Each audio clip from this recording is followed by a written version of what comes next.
everyone, it's Megan with Mellow Daisy Photography, and today I'm going to show you a really easy way to make a sun flare. So we never want to work on the picture itself.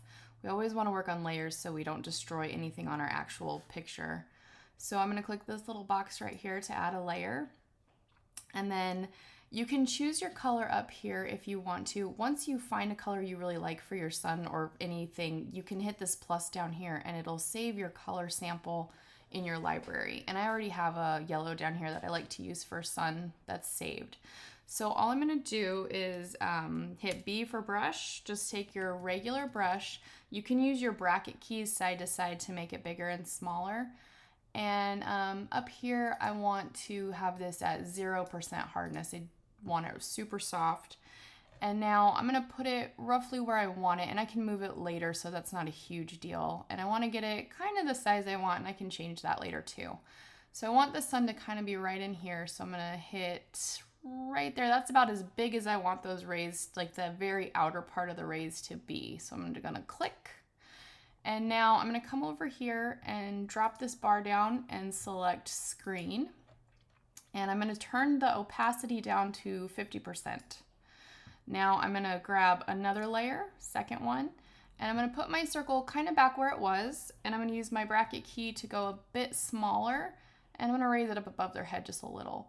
And click, and now again, I'm gonna come over here and choose screen, and put that at 50% also.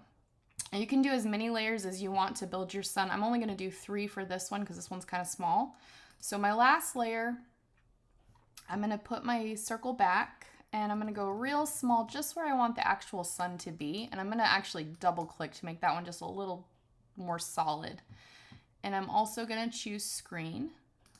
But this one, I'm gonna leave it 100% because that's my actual sun. So here's where it gets cool. If you select all 3 layers, click shift and click all 3, right click, and then you can group your layers. It's gonna make you name it. So I'm just gonna write sun.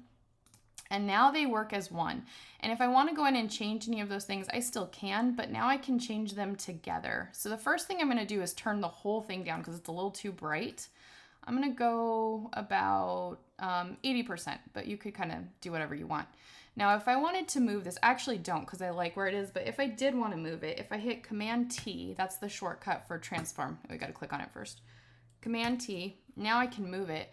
So not only can I move the sun all over wherever I want it, I could also make it bigger or make it smaller. I can change the opacity, so I can really change whatever I want and move this anywhere I want it to go. So I liked where it was, so I'm just going to leave it where it was pretty much. I don't want so much on her face though. So I'm going to check this little box down here. That's a layer mask. And because it's a white layer, I need a black brush. So I'm going to click to make that black. And I still want my brush at 0% because I still want this to be really soft. So I'm going to come in and just brush this off of her face. And a little bit off of him too. I still want it kind of on the top of them. And you know, say if I brushed off a little too much, I could change my brush to white and then I'm gonna kind of paint it back on. So kind of play with that until I get it kind of how I want it. And that looks good. So now I'm gonna zoom back out. And that is how easy it is to make a sun flare. And again, there's without it and with it. It really just makes our whole image pop. So that's how you make a sun flare. After that, you just layer and flatten and then you're all done. So hope you enjoyed that. If you have any questions, let me know.